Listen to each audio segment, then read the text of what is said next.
Hallo und herzlich willkommen zum Auf Die Fresse wXw Review Podcast in English.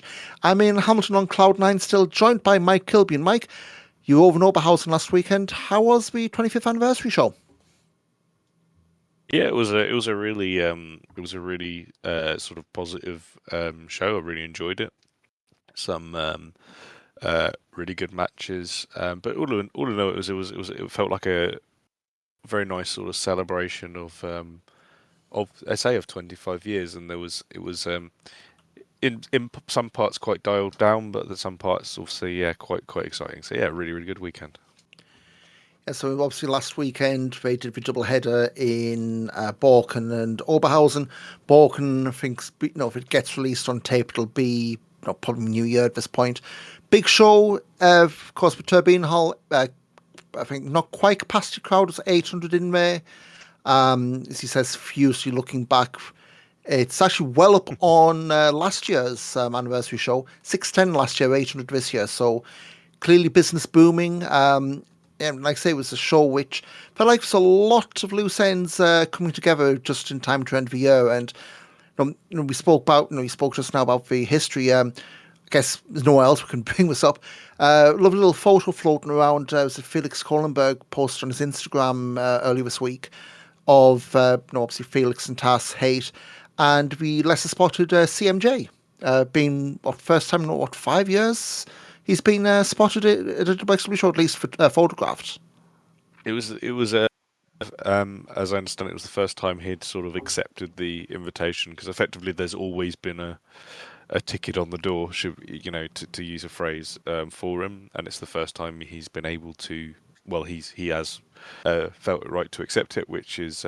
But yeah, I didn't see him on the night, but it's wonderful to see him there, and I think uh, they sort of said on the show, Felix, he said none of this would be possible without him, um, and I think that's dead right. And I think even if I think it's fair to say the company lost its way maybe in a few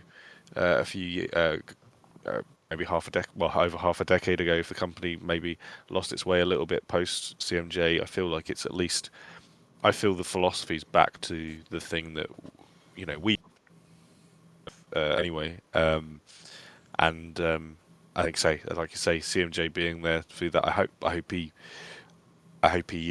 feels the way that I do about it because I think it's a really good promotion at the moment.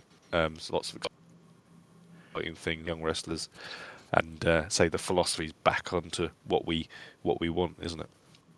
I mean, I know years gone by. I mean, we're not going to be doing this episode. Years gone by, we used to do the whole, what's our wishes for the year ahead, and every year it'd be shotgun.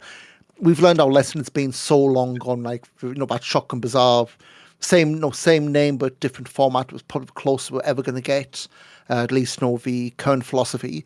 But yeah, I mean, like it's been what Christ 7 years since that whole almost earthquake of a seismic earthquake event, whatever you want to call it, where it's literally he was at the Progress Wembley show.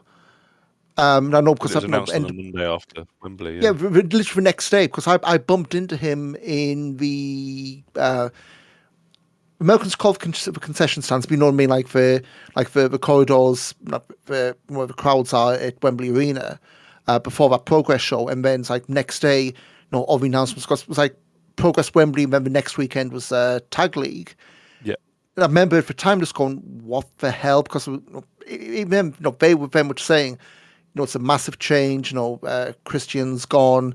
We're having a big reorg. They dropped in those the last shotguns going to be done these tapings, and we, all pretty much a massive shift from what they were doing. And again, something like that where it's a complete, almost like a 180 to go all corporate speak on how you do your business. It's not going to be an overnight job. And then, of course, that was 2018. We all know what happened 2 years later. At least the live event business, just about crawling out from that particular creator. But yeah, certainly as a product, while we did falter a bit, and again, not helped by events in 2020, which I think some of these we may end up touching later on. Definitely, they feel like they've got a lot of pieces in play where you've got the stars from the past who are still there to keep the old time fans going. You've got the stars from the future who are the now, and a couple of names we'll mention who are just about on the come up now, where you've got all three in one spot, and it's not a case of we're beating you over the head with it. No, it's there. You just have to look for it. And I think wXw, as we head into 2026, no, I feel like we're in a really good spot. I mean, so Yeah. next year, Carrot, no, I looked at the tick sales earlier today. The ticks you'd expect to be gone are gone, but the fact that something like Nina Circle, which would always be 100 plus in the academy, that's now sold out in in Essen. I think we're looking about 300 people there. I mean, that in itself is a sign, the fact that you're getting more people willing to come a day early, just to do, a show at a venue that basically hasn't been in for decades of a Turok. But anyway, there's a lot of stuff we can talk about, later on. But, 25th anniversary, you said 800 people there. And, they did the thing, as they seem to be doing a lot more, at least for anniversary shows, on show week. Hey, we're going to be starting the show a little bit earlier. Please come. Things like 6 p.m. German time. They start the show. Had two Fight Forever matches. First one, Dieter Schwartz against Stephanie Mays. Dieter, I was running the win-loss numbers this week. We said in the last episode, he's been one of those guys who has managed to connect with the crowd despite not winning that much. Like this whole tour, at least for stuff that was televised, he was being beaten like a drum, but he was looking really good in defeat. And I think when this match was announced, I think everyone circled. This was the one where he's going to get that big win over it's ridiculous when you consider 6 years ago, a stalwart with the WXW roster in Stephanie Mays. And it wasn't like a squash either. It was like, hard fought, but Yeah, it him was a good doing what he match. usually does. Only thing I'd say is a bit on the short side. I know there's a knock ahead of the next match as well. But I noticed like they started an hour earlier than usual for the pre-show. And they were done for the pre-show would normally started. So it's like maybe they've heard a bit too much on the side of, hey, let's start early just in case. But, minor things. Yeah. I think there was a lot of the two sort of pre-show matches were quite short. I think they were decent, but there was a lot of. I got the impression there was a lot of people just hanging around talking because they hadn't seen each other.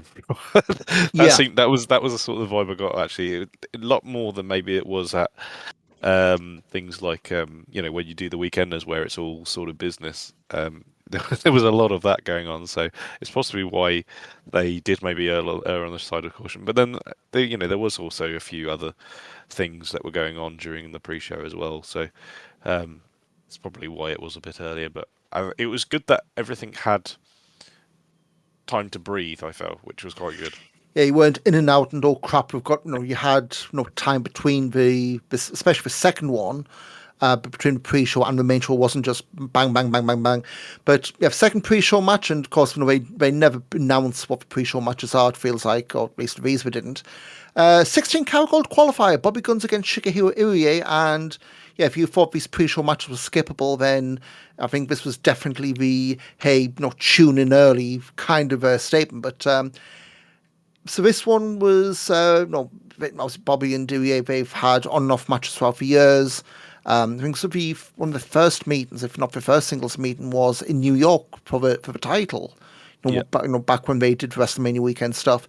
I will say this one, it did feel like both men were a little bit off the pace. I know I was speaking with someone, they were saying, Serie maybe got a knee injury or something like that. Just to me, it felt like for these 6 minutes and change they had, it just felt like both were having an off night. And it wasn't like a stink match like we've seen, not naming names, we've seen the way people bump early for stuff, or they just act like complete confused, like they're wrestling different matches. This just wasn't at the level of crispness and polished stuff you would normally see from both these guys. Yeah, that's fair enough. I think it was. Yeah, I don't really have any complaints about it. It's like I say, I just don't think it was. The issue is no matter how much Guns works heel, not necessarily only here, but it's very difficult to do sort of face versus face in this sort of environment because they will always cheer. There will always be people cheering for Bobby Guns, and obviously Irie is always going to have things. So I think they have to kind of work beyond that in a way. Um, but yeah, it was. We got Bobby Guns now and Carrot. I think that's it's a good hand in there for sure. I think Irie getting in would have been a. I think it would have been a surprise. I would have liked it, but it would have been a bit of a surprise because I think when you look at the makeup of the field now, um, would have been very, very import heavy. Yeah. Yeah, I mean, I think as well, I mean, we'll touch on this later. Obviously, last time we had the announcement of Minoru Suzuki, I would be stunned if we don't get Gun Suzuki on night three. I know, for the last few years, Bobby Guns has been out and yeah. home by Got to night grow the three, hair but back. But well, it I mean, to me, and again, not spoiling, but I don't think this year Bobby Guns wins if he ever does win. But everything's pointing towards that match, and it just feels like it's a layup that WXW wouldn't, miss. But we can touch on that later. But on to the main show, we started with the last time. I didn't say ever, but last time for now between the Grind and Planet Gojira. So this has been really the feud of the two for the tag division, um, and obviously going all year back to last year even with the year before with Roman and Dreisker, back to the old Amboss days.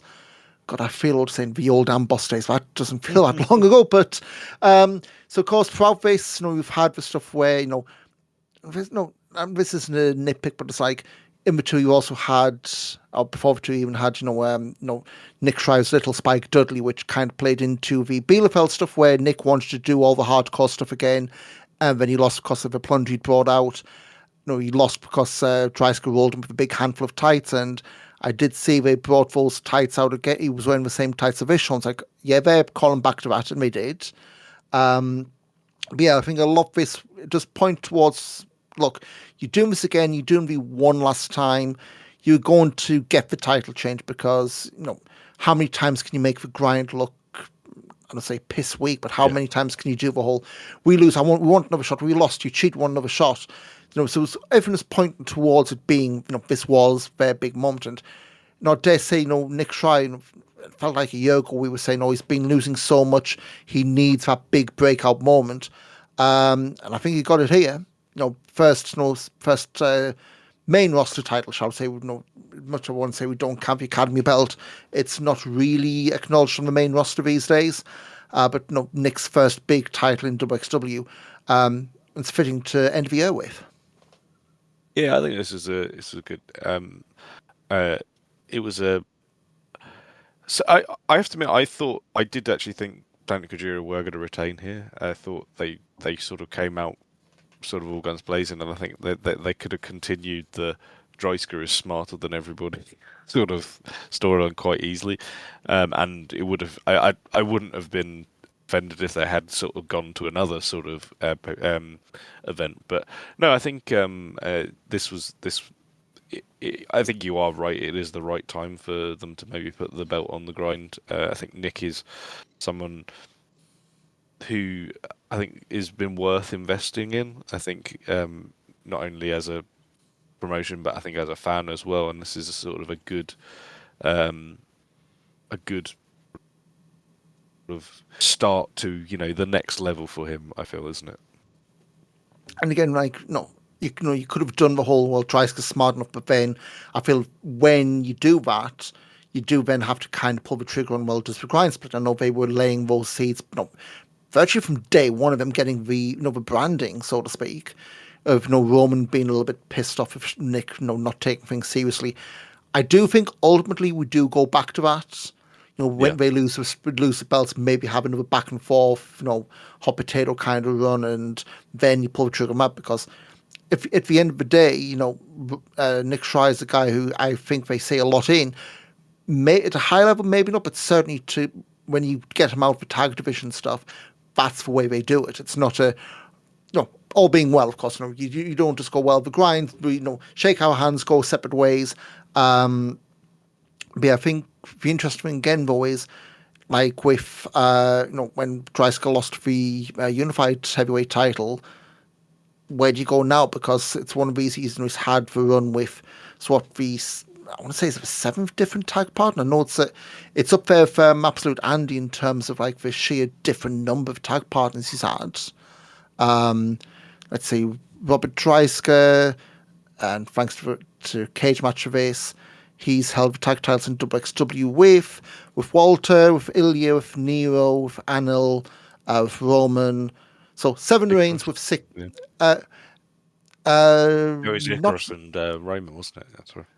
Yeah, there was a HCW tag title one where we did the Freebird stuff. So yeah, in WXW, 7 runs with 6 different guys, which that's I don't want to say solidifies him as a tag team special. I think we're long past that, but certainly I think do you go into 2026 another singles run, or do you still do Plank G? The problem is you've just had them go back and forth with the grind, and we said just over a year ago after 2024's tag tournament, WXW's tag division is still pretty thin on the ground. So if you get rid of them, do you use them to put over the next team that's up?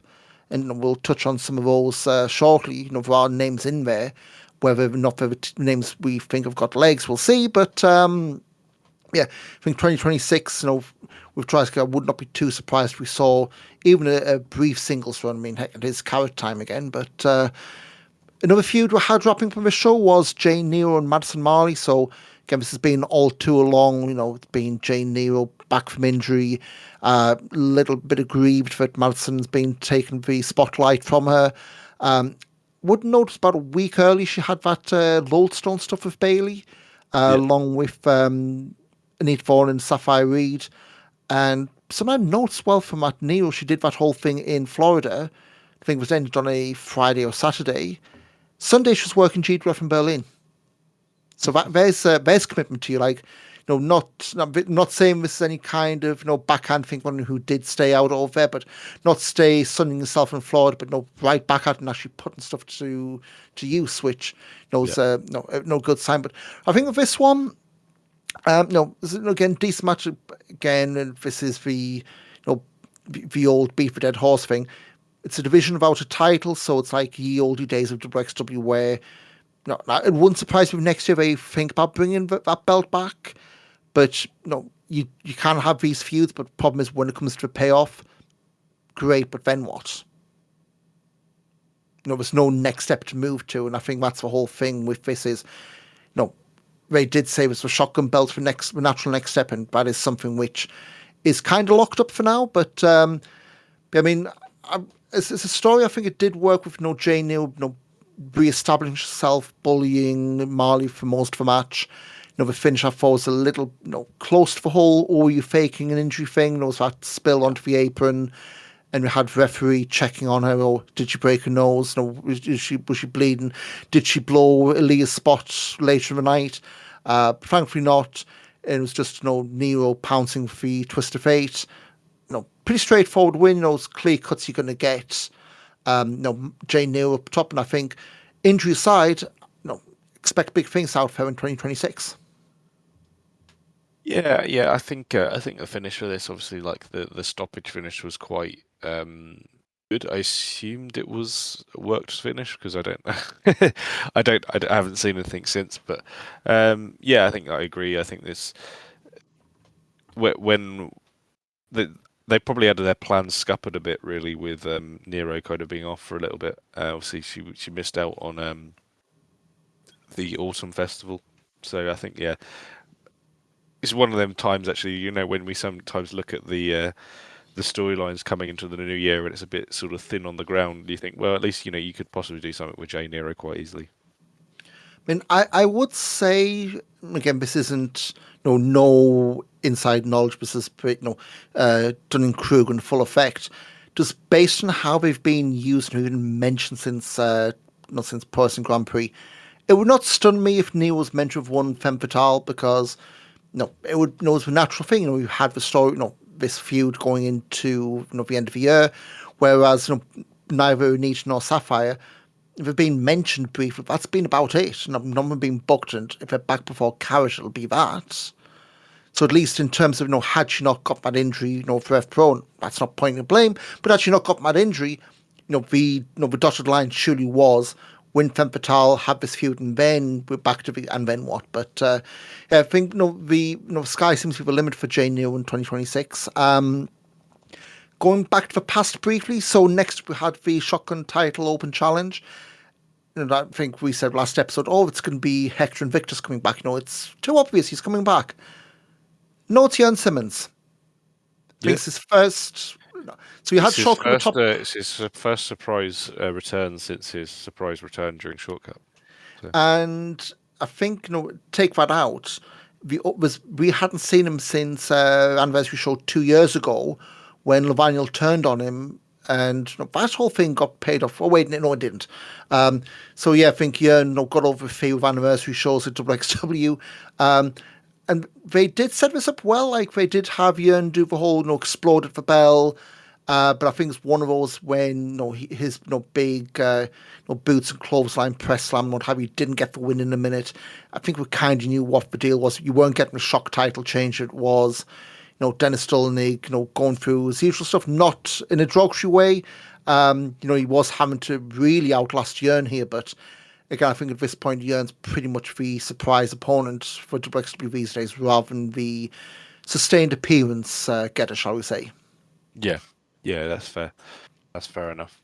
Yeah, it was a decent. I think it like you say, it started off really well. Got a little bit sort of bogged down in the middle, but and a little bit of a disappointing end. But like you say, it was a cog in the wheel of sort of a ongoing storyline, really, wasn't it, more than anything else? Yeah, because post-match we had Hecht come back through the crowd, attacking Dunlop, because Cash has been winning his matches with the Hector knee, so of course Hector's doing his own move again. Security ran in to separate the two. Dulnig ran out, or ran to the back. Hector took Mike issue to challenge, and we were pondering, what is, are they going to do the Kayfik Schlacht next month? It's the whole, hey, it's January, we've got the cage, we're going to have the cage match. Well, they are. It's Danish Cash Dolnik against Hector Invictus, shotgun title. Kayfik Schlacht lose leaves town. There's 3 stipulations laid on top of each other, but feels a bit quick for me, that. Like, I know they did the turn, they did, Dolnik, steal the belt off Hector at the Wheel of Wrestling taping. Hector, okay, ignore the few non-taped matches he had on the tour, was away for a couple of months. I think coming straight back from Hector, having time off, to, hey, next show, next big show, cage match, lose leaves town. I kind of guess that, Hector losing, would be a bit too obvious, but at the same point, one of the things they did say, if Hector, earlier this year, and he did take time off, he's just become a new father. Is this a way to write him off? Right. I mean, yeah. Because, looking at this cage match, it was a April-May time. They wrote him off. He has been working, I say, virtually weekly since, so it's not like he's been slowing down. But if this is a way just to, write him out at WXW ...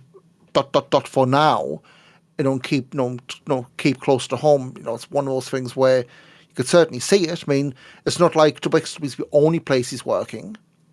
And at the same point, we keep saying he's been around since what? Christ, 15, just past 14 years. So he's been going for a long, long while, back to the old days as TKO, not that one. So yes, again, wouldn't surprise me if this was the way to, write him off, put him on the back burner for a sustained period of time, and it puts more heat on Cash for the time being as well.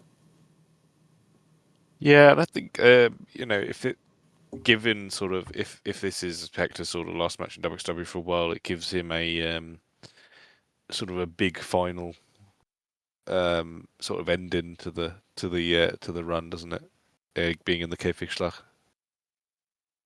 And very fitting, bear in mind of the, I guess, return of Hector. Yeah. Would have been during those COVID tapings. Like, I know he's doing stuff just before everything shut down. I mean, like when I first started watching, to be fair, he was that year's Carrot he was in, like the alternate four-way, but he's on the roster. But before then, it would have been as TKO, so it would have been end of 2019, literally when he would have come in as waving flag Hector. So the fact that this is almost like I say a product of COVID taping, so to speak.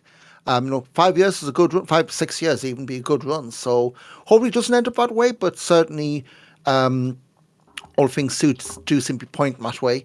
Next up, we had the four-way tag match. So this is one I thought was prime fodder for the fight forever, but it wasn't.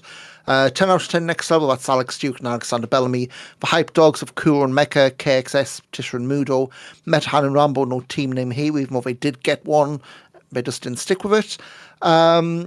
This one I had real trouble sticking with, and the thing I just keep, and we're going to keep saying this, Rambo is the guy that everyone wants to see. I know, he's having a run of a GWF title right now. Metahan is, it's weird, like we've said this before, Metahan is the guy they want to be the star. Rambo's the guy the crowd's treating like the star. And it's like, I'm not saying listen to the crowd, switch things around, but every time we try that presentation and you get, Rambo, getting the loud cheers, and it's not, at this point, it's beyond the, the ironic meme stuff. Yeah. At least, GWF that I've seen, obviously wXw, the crowd prefers Rambo more, and I don't know whether it's because I don't want to say it's like lingering resentment for Metahan leaving for WWE. I don't want to say it's like lingering resentment of that promo from Couch just still going on, but it just to me just feels like as a package, it's entertaining, but not because of Metahan. Like, is it the Hamburg show last month? They had a really good match with the Grind, but as a package, at this point, I'm almost tempted to say it's Rambo and Metahan, not the other way around, as much as they tried to paint it. But yeah, as a match, sub 10 minutes of this was, pretty much everyone get your stuff in and go kind of stuff. And there's another one way we're doing four-way with tags. So you had, I think this was another one where you had Duke and Bellamy. They're the new team, so they're de facto whipping boys of this. I think at one point where it just broke down so much I lost track of who was legal. And yeah, as a match, I think between the the announcement of Hector and Cash and what was following next, this one I think really got lost in the shuffle. It was an outing for for four teams here, but I don't doubt there's anything you're going to be really remembering after we've hit stop on this podcast. Yeah, it wasn't particularly. I think, like you say, the beyond the notes about Metahan and Rambo, it wasn't the most. Well, it had a good sort of pace to it. I think at that point it was probably the best thing on the show.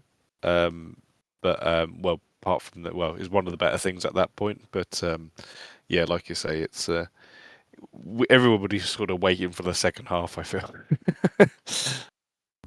And I guess the first half main event, there can be only one way build it, one called Manders and Timothy Thatcher, the two Americans with wXw fans that took their heart pretty much in this millennium, really. Thatcher of last decade, Manders this decade. And I thought, we said earlier, Bobby Guns is one of those guys who he stubbed a cigarette in Tim Thatcher's eye and he was still getting cheered. Timo's one of those guys who, to wXW fans, he could, pretty much do the same thing, to, you're saying at the moment, he would still get cheered. And be fair, I think Thatcher knew that was happening. He pulled off the old Tracy Smothers routine. I think, was it like, if you chant one calls mans, I'm going to go in there and murder all of you. So, a good throwback to, Tracy Smothers' Ultra Mega Mass Homicide and all that. Didn't quite work, and look, the fact they made an effort, I guess, is saying they tried to have Thatcher work as a bad guy. Mandas is the one who's going to be sticking around on and off Thatcher. Very much limited to these guest The odd, appearances. yeah. But yeah, I mean, I think it's one of those matches which on paper it's a big clash of styles, but I thought it came out really well. The crowd reactions notwithstanding.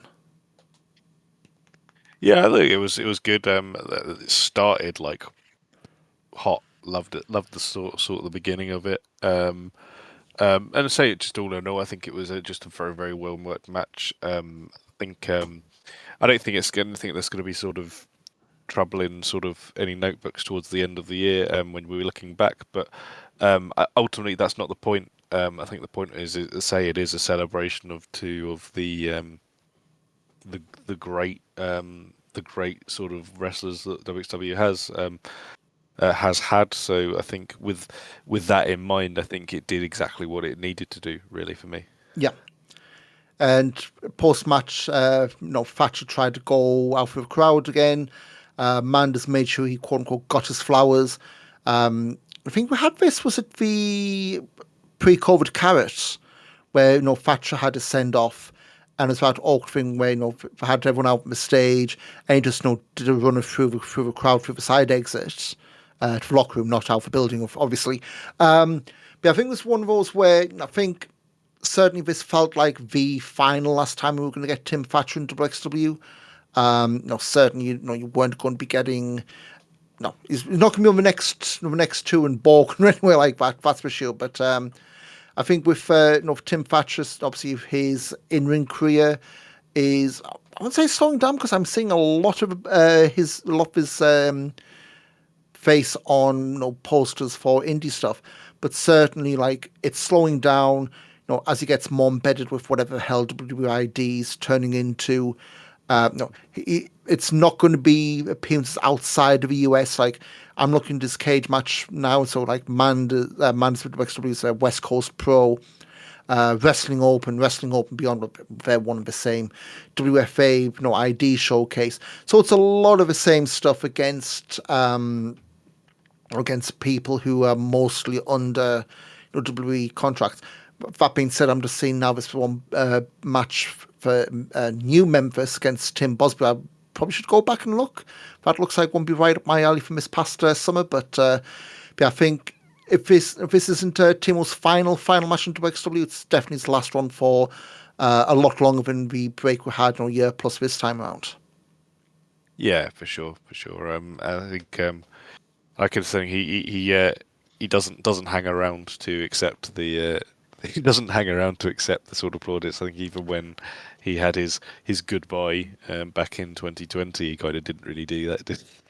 It's not exactly one for merch table farewells either. No. Like I know the few photos I've seen with people with him, I think it was like half a dozen on the media balcony from when he won the title, covered in Yeah. blood. I mean, again, he doesn't really do that kind of stuff, and especially not now contracted. But yeah, that was the first half main event, and then starting the second half strong, we had the street fight, Blum against Robin Christopher Fohrwerk. That was a match I didn't like, because I think he was kind of me being still scarred from the maggot stuff a few years back. This was exactly what you would expect with Blum in a street fight. That is not pejorative or anything like that. He wasn't bloody from the start, but it was all very plundery, like very early on. He had Fohrwerk attacked from the back. Blum attacked, distracted by his old band's music, which guess I was the setup for that. But yeah, you had the whole Blum with his revenge table. Plunder was like a mic cable coming out. Chairs for the arses being smashed out. But yeah, I think it's one of those where they did a lot. I mean, look, this didn't even go 15 minutes. They did a fair amount, but a lot of it was brawling on the outside until they got Fohrwerk's cane with the spike in. And oh boy, Blum, we're going to have to, Kaiji Moon was retired. We're going to have to call this a Blum scale at some point, Mike. Yeah, that was a great blade. One thing we'll say, I did see, was it Rogi talking about this on Voice of Wrestling Discord, the kip up and the blood like arcing out. The VOD, or at least when I was watching live, did not do that justice. Don't know No, it where didn't. different angle, It but yeah, obviously it happened, and I was like, oh shit, what the hell did where did that come from? Um, yeah, that was really good. It was really, really good. I have to admit, I really liked this. I thought it was um, one of the best on the night by far. Could have quite easily gone main, to be honest. If yeah, they didn't have the world title match, it very easily could have gone main. Um, very very sort of it was a very uh, say just it's the sort of thing I do like.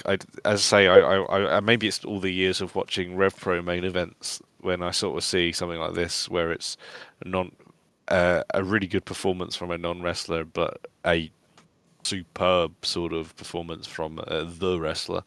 Um, I I think it was really really good, and I was with a few people who aren't regular WXW watchers, and they loved it because it was just they immediately got it. They immediately got what it was going on. yeah. Um, You I know don't you need maybe do long video struggle with the packs. story. You don't need long video packs. I mean, I got the story for me. It was just more of the fact that part of me was kind of dreading what we had before, and like by the end of it, I really enjoyed the match. Just for me, a lot of it just felt like I was kind of dreading the whole thing of, oh God, we've done this before, and I was just wasn't looking forward to that, that coming up again. I think as well with Fohrwerk as well, we had the write off before. I don't know. It's like it's hard to explain. Like as a match in a bubble, I loved it. Like it very much felt like it was the culmination of the years of Fohrwerk, fucking around with Blum. It very much felt like a write off. But we've had this before, where it felt like they'd written out of Fohrwerk. Granted, not as violent, but they did that thing not too long ago where, oh yeah, he's liquidated the company, he's all down in the dumps, and he's done. And then he was back a month later. And there's just Yeah, something about this. I just, at least like, I know WXW canon, he's no longer Tihanyi's manager because, they've rescinded his license because of everything he's been doing. But we extend to the end of the year as long as he did this. Fair enough. And spoiler, he wasn't even involved in the main event because, yeah, once you've been beaten up like this, you're not going to be. But it's to me, I've just got this nagging thing hanging over me of I don't quite have full faith that this isn't his farewell. Just because, you know, because he's a bad guy, there'd be some, positive slash negative reaction in him coming back. But at the same point, we've done this already. I think at this point, he should be gone for a very long while. I mean, like yeah, we've had, with Tihanyi, we've had him winning the big matches clean, so we've established he doesn't need help. The problem is, I think with Fohrwerk, he's also too good of personnel to not be around. So, yeah, as a match, take everything else around it out, absolutely great. But as soon as you start adding in nagging thoughts, that's when I started going, this is good, but I don't think I can trust what's coming next. And I'll happily be proven wrong when we get to Carrot and he's still not even made it back to the commentary booth. yeah. I think you say um, we can agree to disagree on that one. I think, but say I think it was really good fun. Anyway. Next up, we had what was a four-way for the Cursed European title. So this was meant to be Leon Slater involved.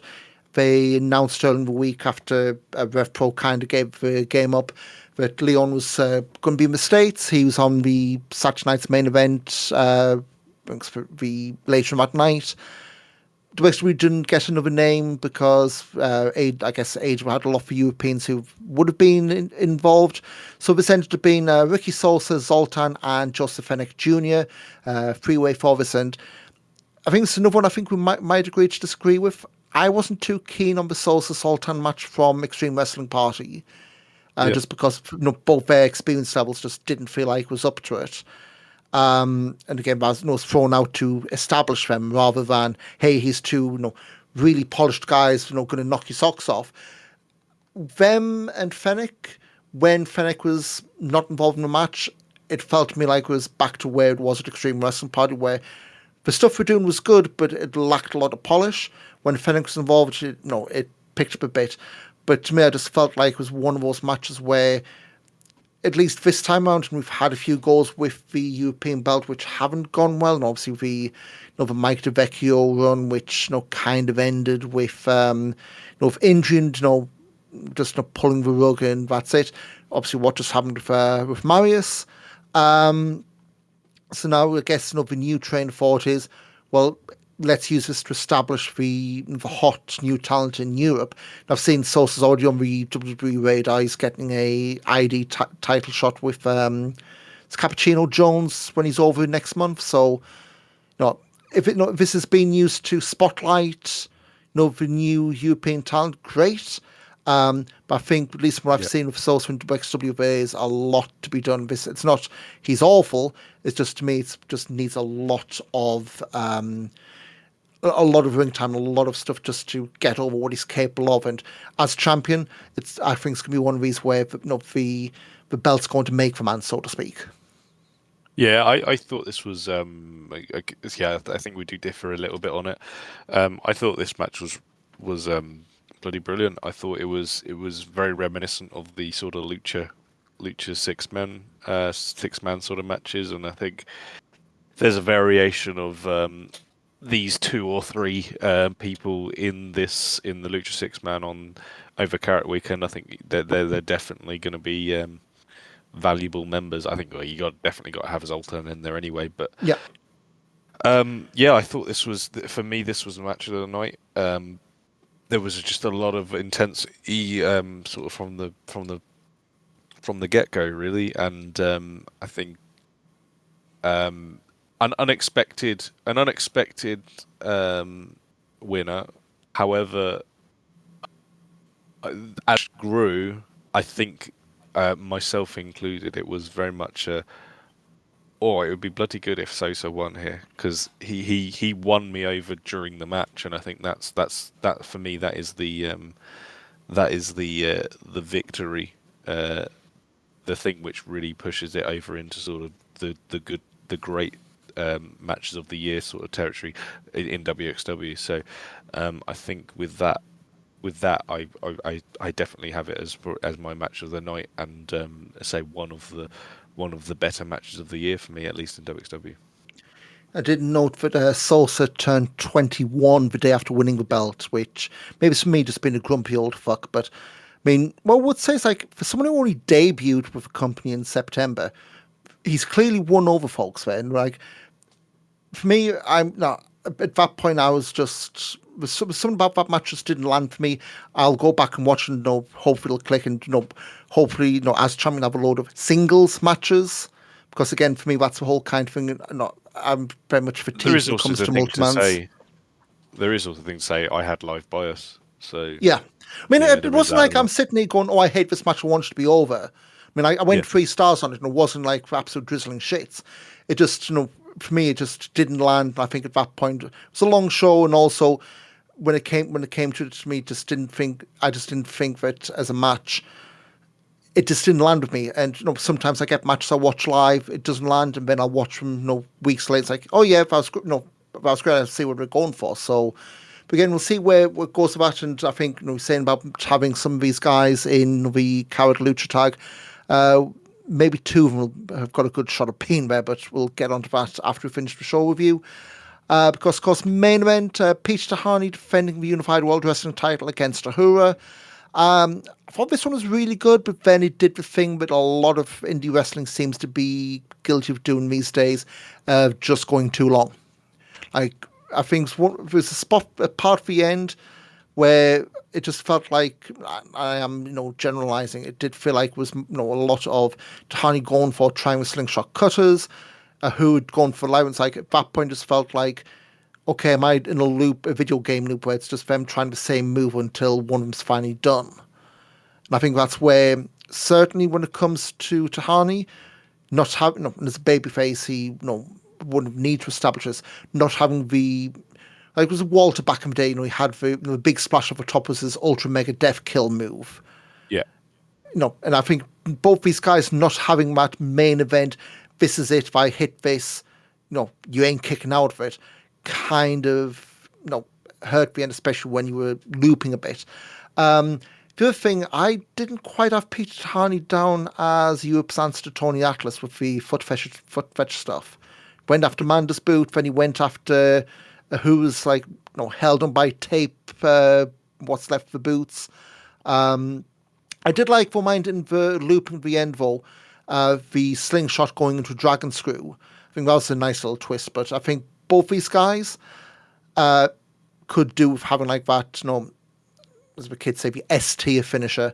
And yeah, Tihanyi winning, no run-ins, no nothing. I think this really was a match that was cementing him as being the guy. Bear in mind, he lost so much of 2025 to injury. Yeah, that's fair enough. I think I, I I think there would have been a wonderful story to be told if Ahura had been able to just turn him over first time. Yes, Because especially it would have compared to Blum. it would have, as I say, like you say, it would have possibly drove Bloom absolutely insane. And I still think that there's four or five different ways that the top of the card could look in the next 3 months. That's how sort of ridiculous. There's four or five different ways it could go. Um, but yeah, I thought this was good. It wasn't quite. I think the issue is for me is that there was two excellent matches before, and this just didn't quite live up to the level and standard I think that the previous matches had, and I think that's not there. Um, I think yeah, it was it did a great job in the sense of yes, like you say, Tihanyi is now um, confirmed as the guy that they've put down sort of bolt from um, Ahura. But like you say, Bloom is also somebody who has got wins over Tihanyi, and also the big win he had obviously at the Cavefish Slack earlier this year. Um, that was when he went beyond sort of the reasonable level of defense or assault sort of thing. Uh, and you think on that the same night that Tihanyi established himself as that, Bloom went beyond the realms of reasonable sort of behavior against Fohrwerk, didn't he? So I think when you look at it that way, that's quite an interesting sort of cocktail heading over into the sort of the coming months.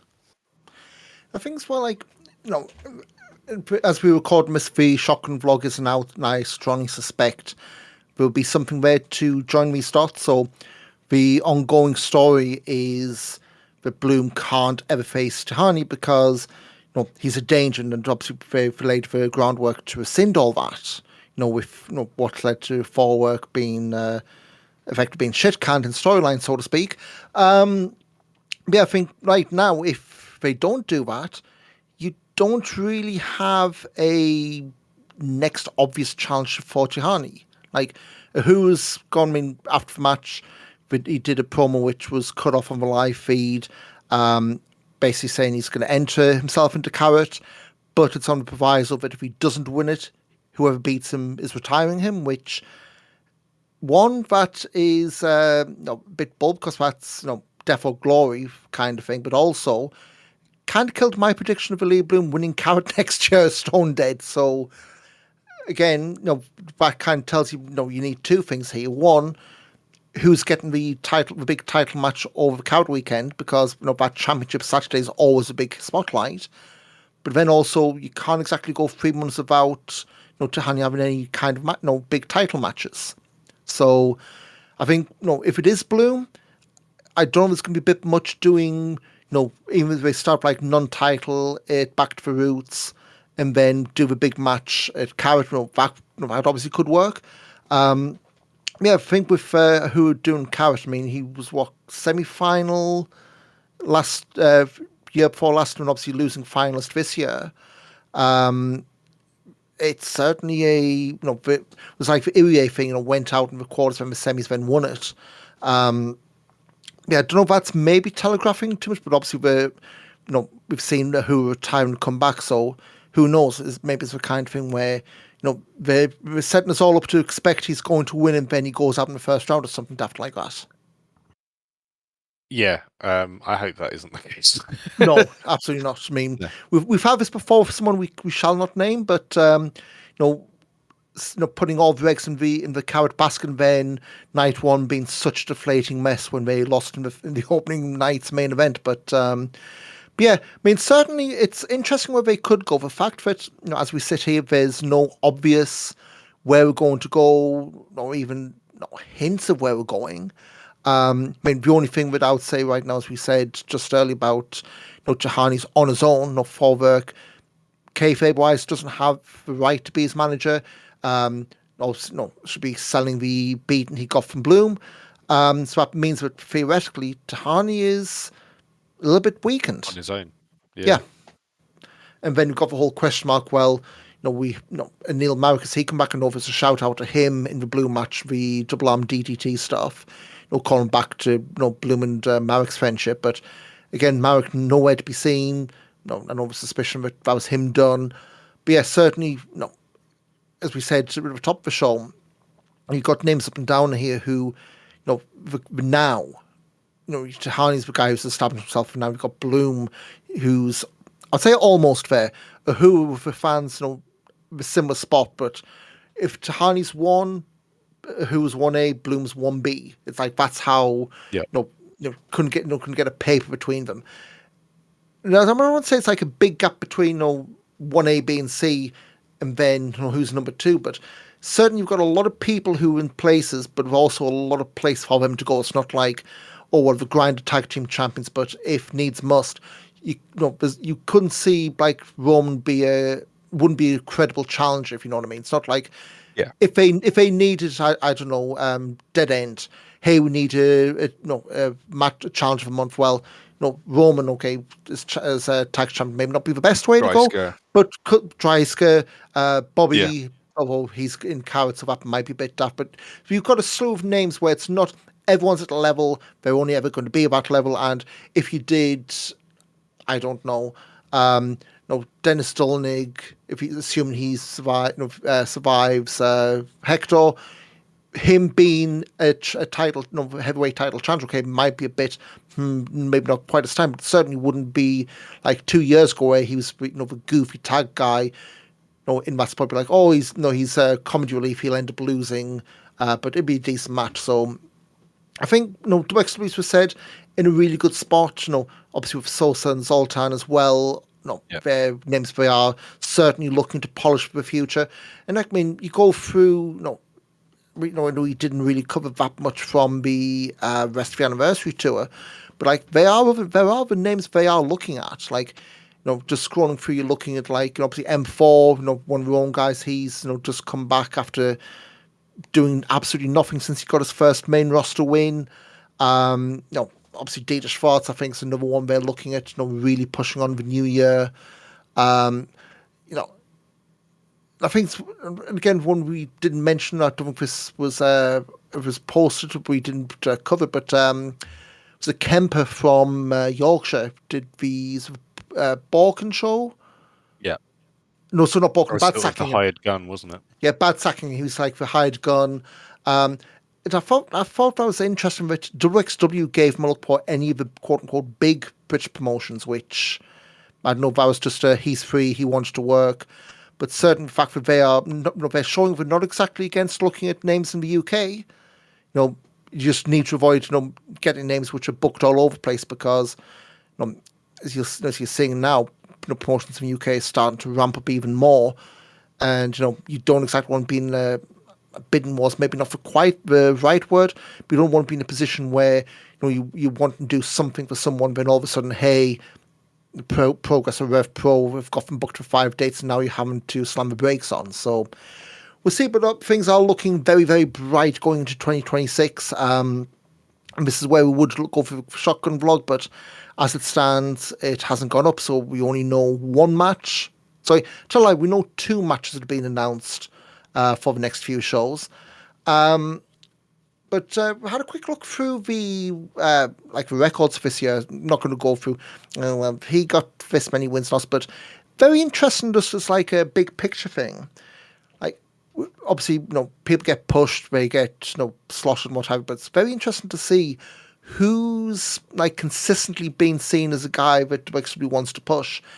Aaliyah, Blum, and Ahura, 29 and 27 wins each between each or respectively. Kind of tells the story of their year. Like, neither men to the year's champion because they've had the shots, obviously haven't come up on the right end of things.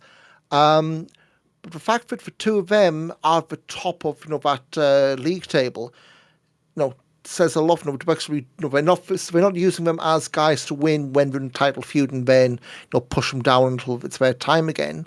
Robert Dryas got 24, but then 16 losses.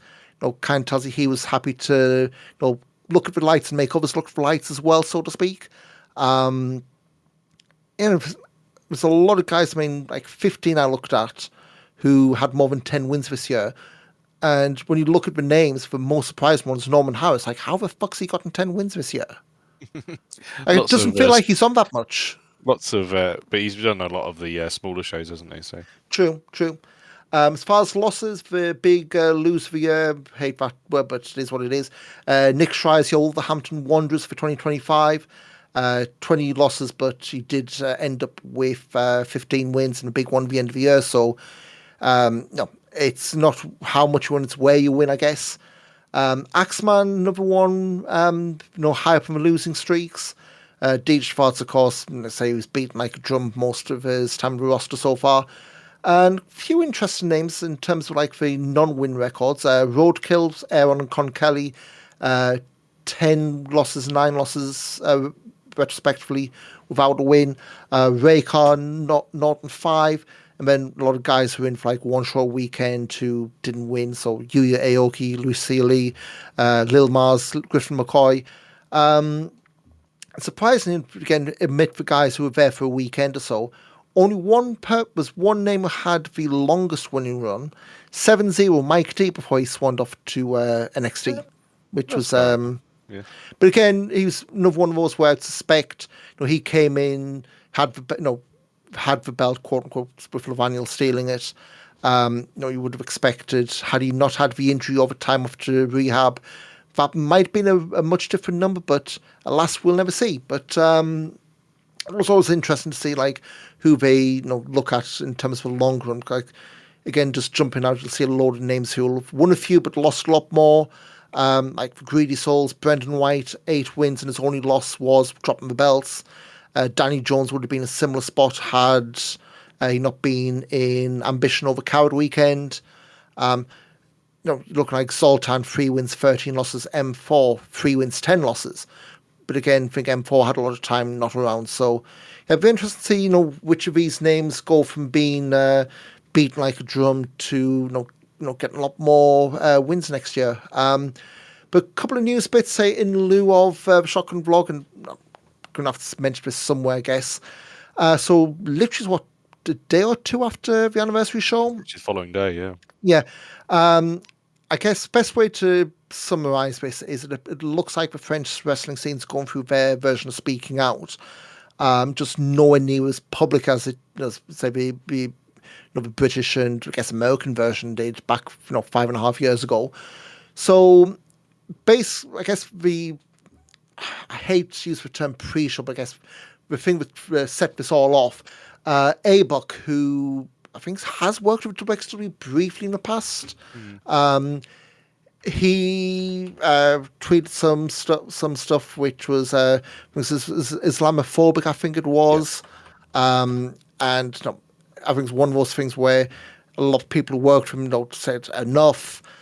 From stuff I've read as well, apparently it wasn't just limited to oops, my finger slipped and tweeted that. There's a lot of behavioural stuff as well. A-Books only worked when those Fight for Paris shows, so it's not actually quote unquote main roster to wXw in Germany, but that's by the by. He did.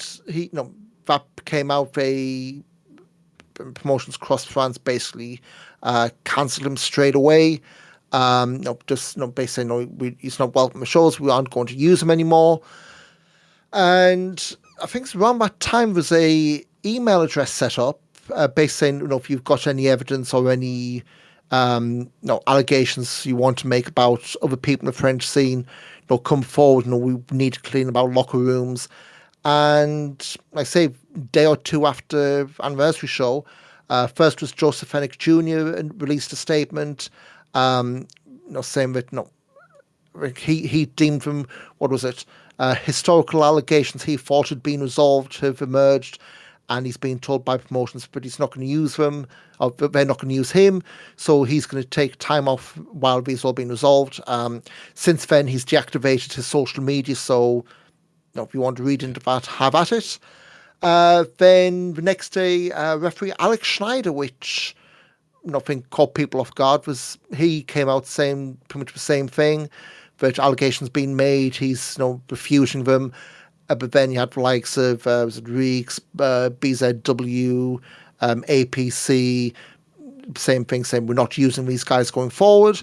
So I think, for the record, wXw haven't made any comment, and if all the allegations are coming from the French scene and both these guys said they're stepping back, I don't think it's their spot to say, hey, us too, kind of thing. But it did seem a bit weird how, had all these, both of us come out within 24 hours and then it's kind of calmed down a bit. So I don't know if this is going to be a there was case a of handful names of other guys. So but Harlem, not I of think, any- as well, Yeah, who's, yeah, I guess backstage. He did wrestle like early 2000s, but obviously not yeah, for a long while now. But yeah, I think it's one of these worth keeping an eye on. And like say, as we would have said 5-6 years ago when Speaking Now did happen, all powerful people are coming forward, and hopefully, I say hopefully this time it's listened to, but hopefully, anyone who is coming forward are taken seriously, and we're not doing this whole thing where it's, oh yeah, we'll take action now and then 6 months, a year, 2 years later they slip back on shows. I mean, was it summer of last year, Tristan Archer was summarily cancelled from shows. I did see he did appear on a show in Cyprus of all places this past summer, but that looks to be a one and done. But certainly not wrestling in mainland Europe, and certainly not wrestling on shows with any kind of credence behind them. So yeah, say, if you're wondering where those names are, certainly you're not going to see Joseph Fennick Jr. nor Alex Schneider on WXW shows, at least for the time being. And I suspect, given WXW's track record, they're not going to bring them back on while these are unresolved, so to say. yeah, for sure. You'd think so, yeah. Elsewhere, and I guess more happy news, so we touched on earlier, Minoru Suzuki was announced for Ambition. They've also announced he's doing a night 3 of Carrot, so he's there on the Saturday and Sunday. Expect a Bobby Guns exhibition there somewhere, probably growing out his hair by then. Another name for Ambition is Jeremy Wyatt. He's basically about 23 years in by the time we get to Carrot. You might remember him during the pandemic. There was a bit of buzz he had with a 60-minute Ironman match with Fred Yehi. I think it was for St. Louis Anarchy. So a lot of experience. He's a Jeremy Wyatt's a bit of a for me, and somebody I didn't think I would see, because back in, well, this is 20 sort of 16, 17, 18 sort of time. I was I was a big fan of a promotion in St. Louis and Kansas City called the NWL, National Wrestling League. He was a big star there. They sort of did it was sort of a online TV show with some quite hokey characters, and some people like Davey Vega and Thomas Shire and etc. sort of on these shows. Bob Holly, I'm looking at Stevie Richards. Yeah, so it was a good little promotion. I was quite a big fan of it, and Jeremy Wyatt was somebody who was a big name in that promotion. So actually, a complete shock to see him, but I was actually very excited to see him announced. And obviously, with the Ambition show this year not being a knockout tournament, so there's scope for a lot more names like that to be there for just a match. And I say, someone who's 20 odd years in, there's a lot of names already announced. I think certainly a lot of potential of where they can match them up with. And I say, bear in mind, it's not hampered by a tournament format, so to speak. Of course, two more names for Carrot itself. Bobby Guns, he got in by way of defeating Shiggy at the anniversary pre-show. Of course, Bobby not really been much familiar with Carrot. He was in a shotgun title and World Wrestling title, Unified World Wrestling title matches until the pandemic. Last year, he went out in the quarterfinals. 2022 is out in the first round. I think that was Jonathan Gresham, wasn't it? 2022 went out in the first round to him. Who's mentioned now he's the ninth name and said if he doesn't win, he's retiring. Mentioned, of course, earlier Jane Neo, Anita Vaughn, Sapphire Reed did the Bailey Lodestone training camp. And, of course, we also mentioned Leon Slater pulling out of the European title match. And I said this on the Euroclutch podcast too, Voice of Wrestling. This isn't a knock on Leon, but I think at this point, especially what this is going to be spoiled, but what we've seen elsewhere with AEW and European promotions, I genuinely think now we're at the point where with European wrestling as a whole, one promotion in particular, have had the fingers burnt way too much too quickly. I'm not saying don't use contracted names, but maybe it's time to cool off and having these guys in anything substantial. Like I know wXw mentioned, I believe it's through Fightful, they said that this booking for Leon was arranged and sorted out back in March, around the time he was working Carrot. So this really was a late change. Obviously WWE don't exactly plan things out. I mean, certainly him being on the undercard against AJ Styles and Dragon Lee with Javon Evans. Not exactly something they'd been building up for a long old while, but at the same time, if he's under contract to TNA, who have that dotted line relation with WWE, you can't really expect, that that's, that thing's not going to happen. And again, thinks Leon, he's in the main event of the NXT New Year show as well. So again, at this point, if you're not seeing the direction of travel and you still want to try and book him for these kind of shows, you get what you get these days. I'm not saying don't book him, but having him and anyone else contracted in positions which are more than just a spotlight match. Yeah, I think now it's time to maybe rethink all that. But yeah. Anyway, going into 26, of course, wXW wrapped up their calendar year with the anniversary show. They did do a Wednesday night heat at the Gelsenkirchen Academy. But that's it for this year. They've taken the long Christmas break. Back on January 10th, the Wheel of Wrestling live show at the Stadthalle in Rufen. Again, this will be a spot show, so be maybe some stuff taped, but no matches announced yet. Following weekend, January 16th, Wheel of Wrestling, this is another live show at the Sputnik Halle in Munster. We have one match announced, that is Cappuccino Jones against Zoltan. Also on the poster in terms of imports, we've got BK Westbrook and Ella Envy. I think BK, some like action wrestling, that kind of scene, so definitely following in the tracks and the kind of promotions which wXWs are very much aligned with these days. The next day, Wheel of Wrestling 72 has been now sold out in Bielefeld as we streamed live, but as we speak, no card publicly announced. The following weekend, January 24th, the Turbine Hall in Oberhausen, back to the roots. As we say, we have the Käfigschlacht, that's Dennis Stolnig defending the shotgun title against Hector Invictus, which is also Lose Leaves Town. A couple of weeks later, February 8th, Road to 16 Karat Gold at the Hellraiser in Leipzig. So I would suspect that's streaming live. And that'll be the usual gimmick of mini tournament for at least one spot in Carat in line with previous years. 2 weeks after that, Mark Tall in Hamburg, Dead End, that's Tetsuya Naito and Bushi. They'll be on that show unless things change. And then, I believe, unless I've missed out a few shows, that's going to be the last show before Carat. We're looking at Dead End, February 21st, Dead End in Hamburg.